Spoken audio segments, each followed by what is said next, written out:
So these are just 3 tips to professional podcasting. So you sound like you are very well versed in being a podcaster. Now, first and foremost, how many of you have done a podcast before? Have you been interviewed on one before? Anyone? Have you done an interview before? Whether TV, radio? Wendy, what was that experience like for you? It was a little nerve-wracking. It was a news story one time. And I didn't have the questions beforehand really that they were going to ask. So it's nice to have questions beforehand to know what you're going to talk about.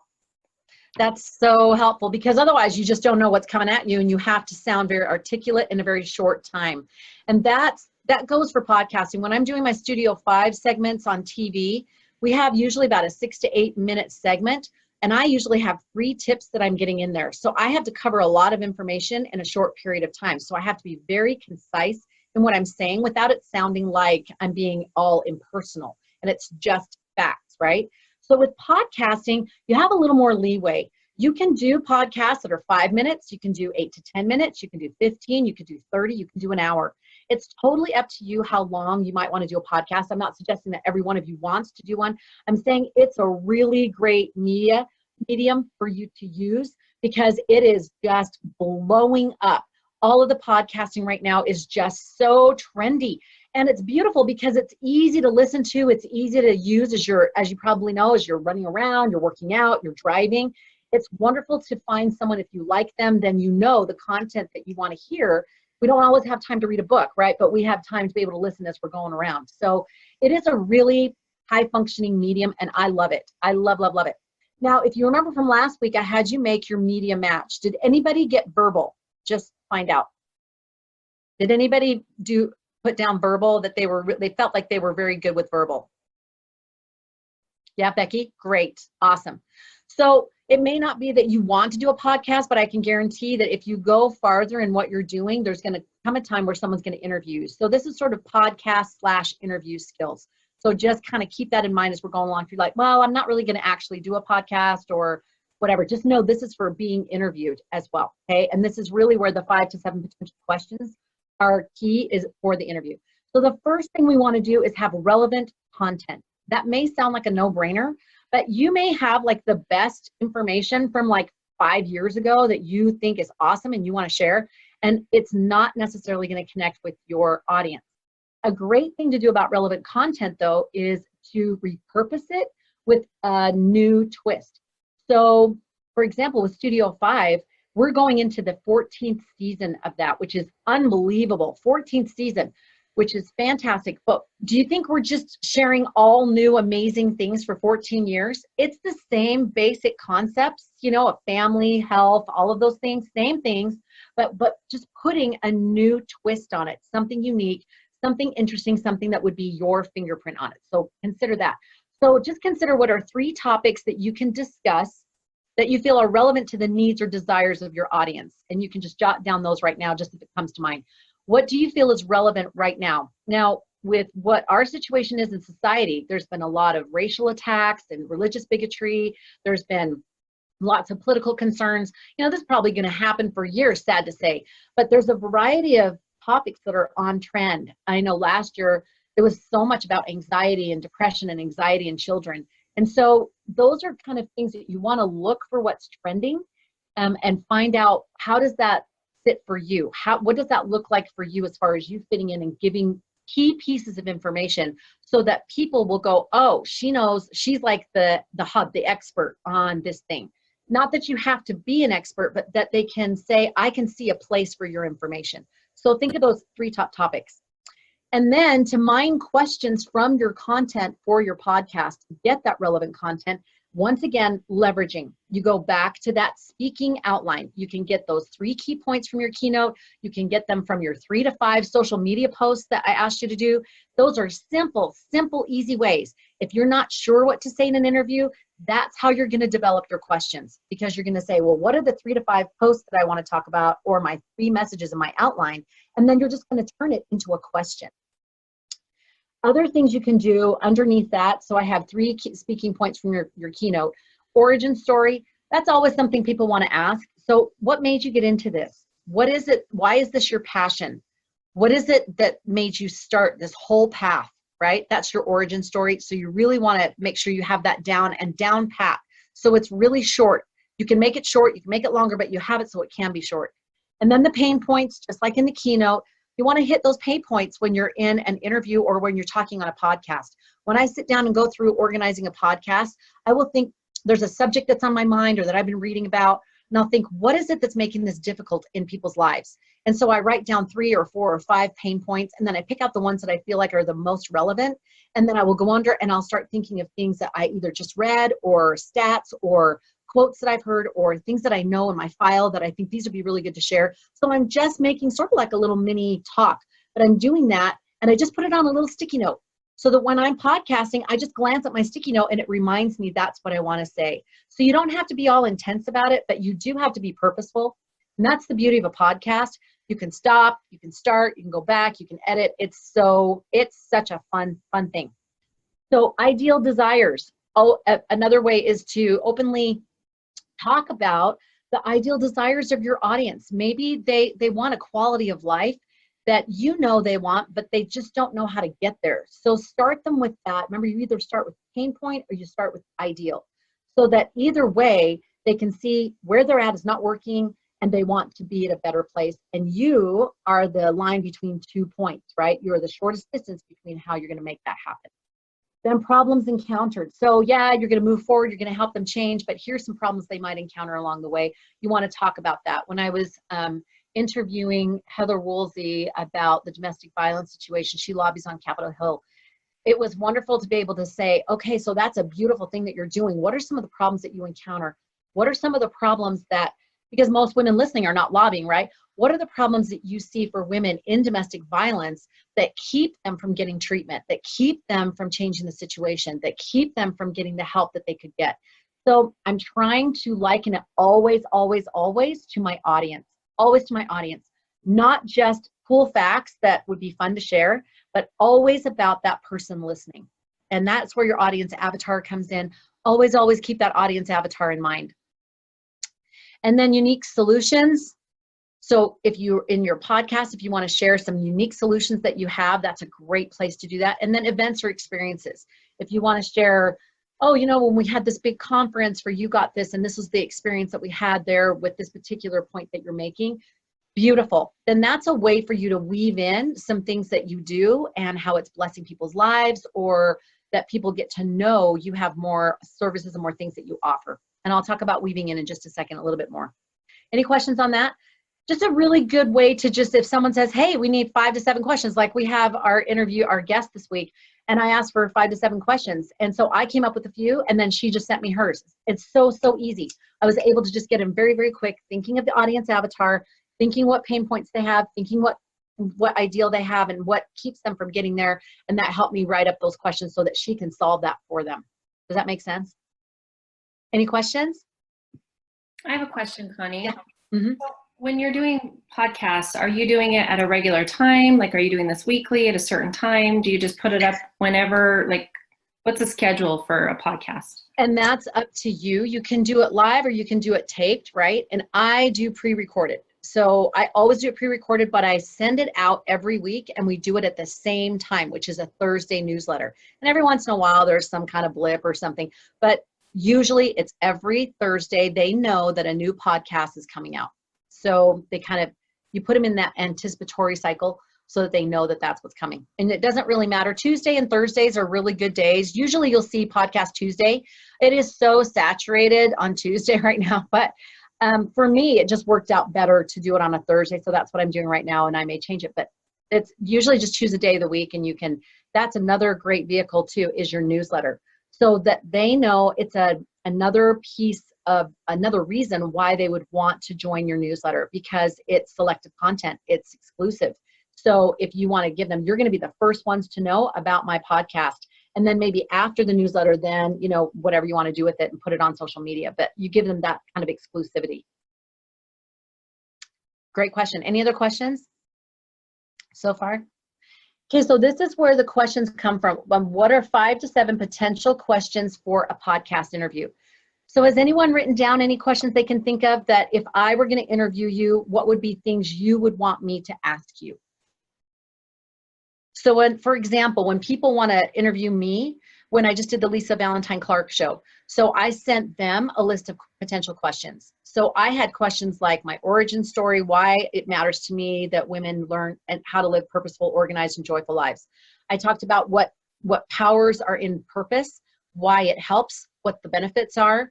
I talked about, I put in my questions, doesn't mean we're going to talk about it, but I put in my questions, simple ways to get systems, the importance of systems, what happens when we don't have systems, the ability to give ourselves permission to have joy, and talking about fulfillment. What does life fulfillment mean and look like to individuals, to each of us? And what's so funny is that she originally wanted to talk about habits. So I had a bunch of questions on habits. What's the power of habits? What are the top 3 habits that we want to create in our lives that will yield the most results? All this stuff on habits. And she kicks it right off on purpose, just purpose. And I was like, I am not prepared for that because I sent you these beautiful lists of questions, right? So just like what you were talking about, Wendy, and that's a great thing to bring up as far as being flexible on a podcast. You just talk, ladies. If you're in an interview, you just talk.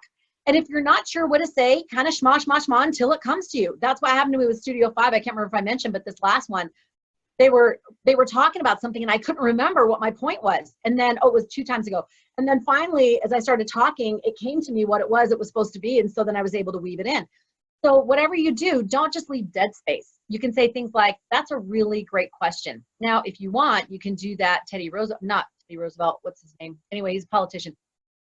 But he was famous for always saying, a better question is, and so if he didn't know what they were asking him and didn't know the answer, he'd say, well, I appreciate that, but a better question is, and then he'd talk about what he knew. And so never forget that. That's a great little tool to have in your back pocket until you can figure out an answer to what they're saying. And then another great thing is always to quote somebody else. So if you're not sure what the answer is, you can pull out one of those quotes or something you read from someone you know. You say, yeah, well, Brendon Burchard says to, C.S. Lewis says to, I found that in time organization, Julie Morgenstern says to, hey, that's a great way to always pull something out if you're not sure what you want to say. So again, these potential questions for a podcast interview, who, what, where, when, why, giving them, really you're just taking your speaking outline or your media posts and you're just putting it into a question. So does anybody have a post topic or a speaking outline point that they know offhand? And then let's put it into a podcast question.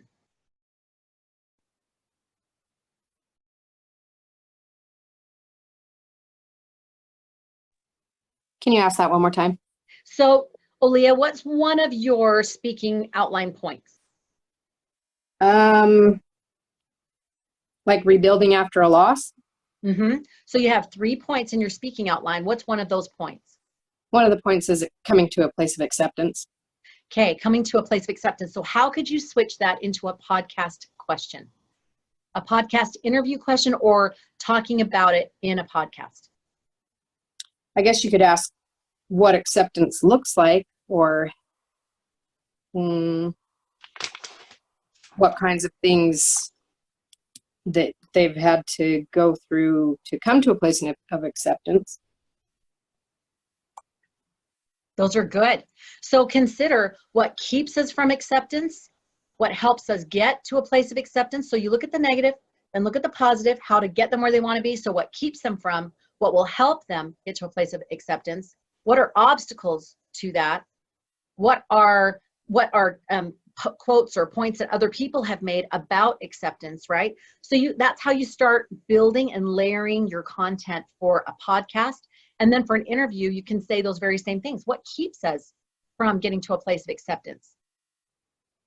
So do you see what I'm saying? You can take any of your posts or any of your speaking points and then just put them into a question.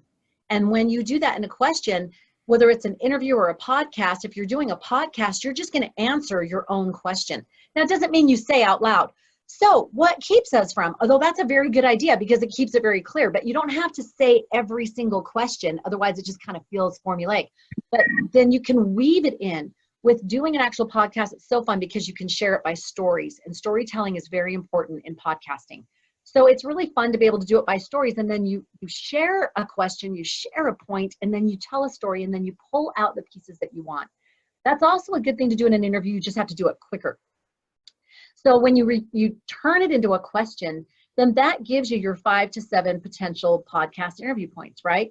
What happens? Why don't we get to a place of acceptance? What keeps us from that? What can help us get there quicker? Because if someone's interviewing, they want these, I'm going to get to the next one, but they want pieces that people, their audience can take. They want that they can come in, they get some soundbite stuff, and then they can go. That's what they really want if they're doing some kind of a radio or a podcast interview. They don't want you to just talk all the time about stories. Stories got to be shorter and they got to have a point. So that's how you get your 5 to 7 interview questions. The second thing is engaging delivery.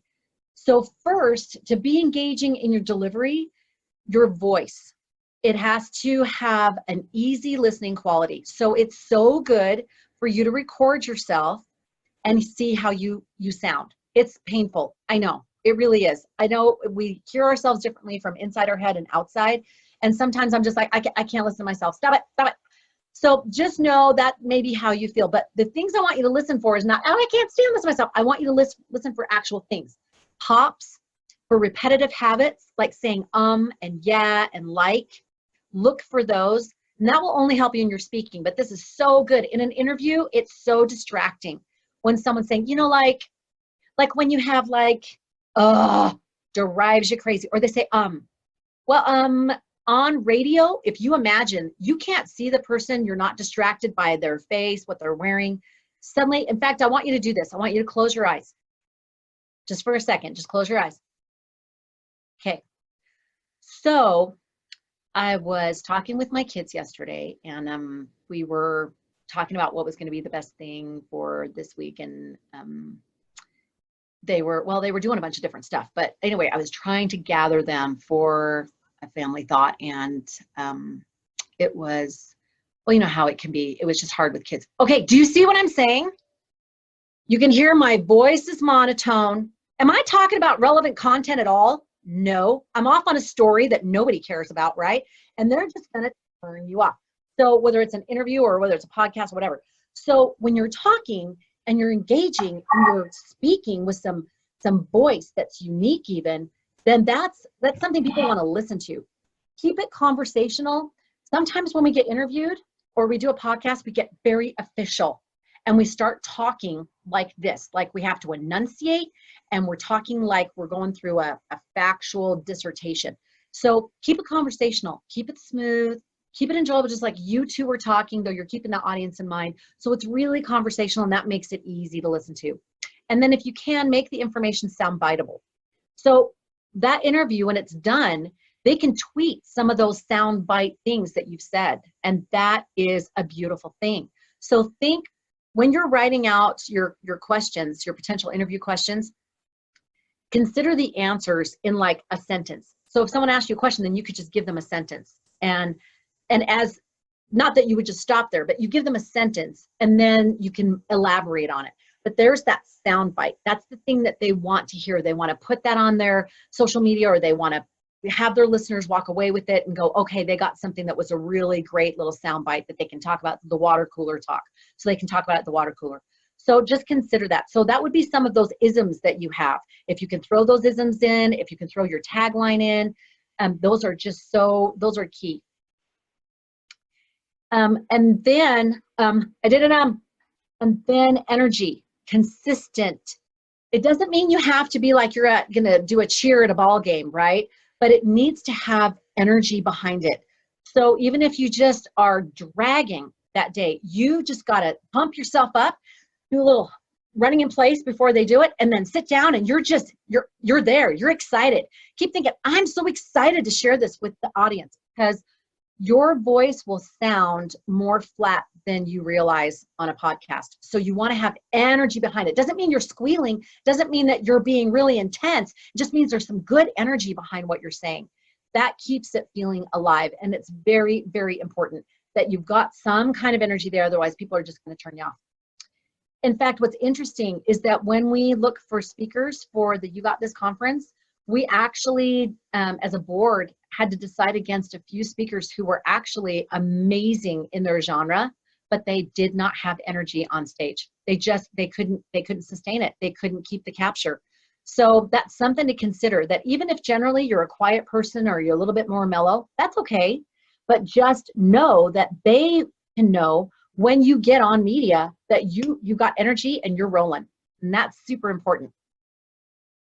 And lastly, storytelling, using the skills of what we do with speaking, where you start with a hook, you have pitch modulation. Remember, we're going up and down. We're telling a story and we're doing the staircase. And then I was there all by myself. And you hit that sort of apex and then boom, you make the point. And then make sure that you have that application to a point. So if you're telling a story, it better quickly get to the point and not meandering on, was it Pine Street or was it Elm, right? You're not going to meander. You're going to hit the high notes so that you can make the point so that they get the takeaway. Any questions on engaging delivery? Whatever you do, try to smile through a podcast.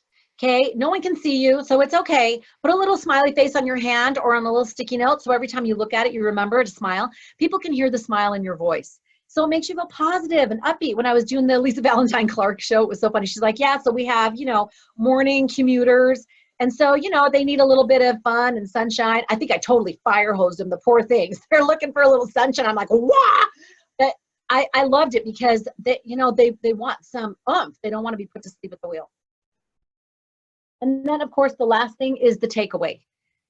You've got to give them a takeaway. So maybe it's really amazing information, because that's obviously the relevant content that we talked about above. So it's great information, but also a takeaway. So a freebie, somewhere you're going to weave in the takeaway. Do not wait to the end. Weave in a takeaway at about a third or 2/3 of the way of what you're speaking about. And that will help if you figure out with your questions what would be a helpful takeaway. So if you make the question and you can say, oh, how can they come to a place of acceptance? Oh, I've got like a little 5-day post thing on that. And so you're welcome to get that if you'd like. So that when you bring up that point, it's very natural and very normal for you to say, yeah, to get to a place of acceptance can be so hard. These are some of the struggles that people have. In fact, I wanted to help them. So I did this 3-day challenge where it helps them get to a place of acceptance. And people can get that, download it for free on my website. Done. So easy, not too salesy, not like, oh, I need you to, give me your email address or anything like that. It's really about, here, I've got this great content. I want to give it to you and I want you to try it out. Here's a sample. So a freebie, so a newsletter, an opt-in, something early in that podcast, and then weave in your social media website. Mention a post, mention your site, mention something that somebody posted to you. I got this post the other day, this response, and it was so tender. And then share that. And then talk about where people are sharing, and you can get more information there. So you know what? I've got some great tools for if you're struggling with a spouse that has a pornography addiction. I've got great tools on my website. There's some great free things there that you can be able to move forward and get the help you need. And so then it's a great, easy way. And then boom, you move on. You just don't sit there, you just move on. But you've given them these little breadcrumbs as you go, and not too much. I actually did a podcast with a very well-known woman that I literally got done and thought, if she says in my book one more time, I'm gonna stop the podcast. I'm not kidding. It was every single answer. Well, in this chapter of my new book, did anyone see What About Bob? Have you seen What About Bob? Okay, yeah, it was that. When he's at the grocery store, it's just me and my new book, right? I was just like, oh, we get it, got a new book. Talk to us about what they can do. Oh my word. So just remember, you weave it and you breadcrumb and you don't overwhelm. And then last, the services, again, weave in what you do. So when I was speaking last week, or one time when I was speaking, I had this experience with the same question that we're asking. Or, you know what, when I was writing the chapter for blah, blah, blah, I struggled with this. And it has to be genuine. And you guys are so genuine. I know that it will be. But you know what I'm saying? People can feel when you're just trying to plop it in there. It's so annoying. So don't, offend them that way or make them feel that you don't think they're intelligent. But just weave in those things. I forget to weave in things. And so there's been times people have said, oh, you do a podcast? Or, oh, do you do a program? And I'm thinking, oh my word, because I really am careful about trying not to be annoying to people. And so sometimes to a fault. So it's really good if you can make it a natural weave in, that there are experiences that you're going to write under those 5 to 7 questions. And I would put an experience under each one of those questions. Absolutely. So that when you're talking about it, you have a short experience you can share. People love that. That's that storytelling aspect. But when you do that, try to make it an experience that showcases really what you do. If you're a speaker, a writer, if you, whatever it is that you're doing with Becky, with your store and the clothing line you have, it's completely appropriate to say, yeah, when I was trying to figure out what t-shirts I should do, because I have this clothing store, an online clothing store, and I was trying to figure out what words, and it was really hard, like what words would women want to wear, you know, like walking around. And so that kind of a thing where you're just weaving it in, it's very normal, natural.